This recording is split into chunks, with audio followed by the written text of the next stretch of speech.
تابوت سکینہ یہ شمشاد کی لکڑی کا ایک صندوق تھا جو حضرت آدم علیہ الصلوۃ والسلام پر نازل ہوا تھا۔ یہ آپ کی آخر زندگی تک آپ کے پاس ہی رہا، پھر بطور میراث یکے بعد دیگرے آپ کی اولاد کو ملتا رہا، یہاں تک کہ یہ حضرت یعقوب علیہ الصلوۃ والسلام کو ملا اور آپ کے بعد آپ کی اولاد بنی اسرائیل کے قبضے میں رہا، اور حضرت موسیٰ علیہ الصلوۃ والسلام کو مل گیا تو آپ اس میں تورات شریف اور اپنا خاص سامان رکھنے لگے۔ یہ بڑا ہی مقدس اور بابرکت صندوق تھا۔ بنی اسرائیل جب کفار کے لشکروں کی کثرت اور شوکت دیکھ کر سہم جاتے تھے، ڈر جاتے تھے اور ان کے سینوں میں دل دھڑکنے لگتے تو وہ اس صندوق کو، اس باکس کو اپنے آگے رکھ لیتے، تو اس صندوق سے ایسی رحمتوں اور برکتوں کا ظہور ہوتا تھا کہ دلوں میں سکون و اطمینان کا سامان پیدا ہو جاتا تھا۔ لرزتے ہوئے دل پتھر کی چٹانوں سے زیادہ مضبوط ہو جاتے تھے، اور جس قدر صندوق آگے بڑھتا تھا آسمان سے نصر من اللہ و فتح قریب کی بشارت عظمی نازل ہوا کرتی اور فتح مبین حاصل ہو جایا کرتی تھی۔ جی ہاں، بنی اسرائیل میں جب کوئی اختلاف پیدا ہوتا تھا تو لوگ اسی صندوق سے فیصلہ کراتے تھے، صندوق سے فیصلے کی آواز اور فتح کی بشارت سنی جاتی تھی۔ بنی اسرائیل اس صندوق کو اپنے آگے رکھ کر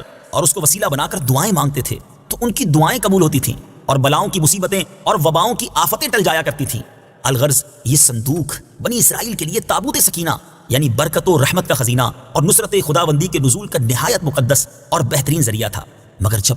بنی اسرائیل طرح طرح کے گناہوں میں ملوث ہو گئے اور ان لوگوں میں عصیاں کی یعنی گناہوں کی سرکشی کا دورہ ہو گیا تو ان کی بدعمالیوں کی نحوست کی وجہ سے اللہ عز و جل کی طرف سے یہ غضب نازل ہوا کہ قوم عمالقہ کے کفار نے ایک لشکر جرار کے ساتھ ان لوگوں پر حملہ کر دیا۔ ان غیر مسلموں نے بنی اسرائیل کا قتل عام کر کے ان کی بستیوں کو تاخت و تاراج کر ڈالا، عمارتوں کو توڑ پھوڑ کر تہس نہس کر ڈالا اور اس متبرک صندوق کو بھی اٹھا کر لے گئے۔ اس مقدس تبرک کو نجاستوں کے کوڑے خانے میں پھینک دیا۔ لیکن اس بے ادبی کا قوم عمالقہ پر یہ وبال پڑا کہ یہ لوگ طرح طرح کی بلاؤں اور بیماریوں کے ہجوم میں جھنجھوڑ دیے گئے۔ چنانچہ قوم عمالقہ کے 5 شہر بالکل برباد اور ویران ہو گئے، یہاں تک کہ ان بے ایمانوں کو یہ یقین ہو گیا کہ یہ صندوق رحمت کی بے ادبی کا عذاب ہم پر پڑ گیا ہے، تو ان کافروں کی آنکھیں کھل گئیں۔ چنانچہ ان لوگوں نے اس مقدس صندوق کو ایک بیل گاڑی پر لاد کر بنی اسرائیل کی بستیوں کی طرف روانہ کر دیا۔ پھر اللہ تعالیٰ نے 4 فرشتوں کو مقرر فرما دیا جو اس مبارک صندوق کو بنی اسرائیل کے نبی حضرت شمویل علیہ السلام کی خدمت میں لائے۔ اس طرح پھر بنی اسرائیل کی کھوئی ہوئی نعمت دوبارہ ان کو مل گئی،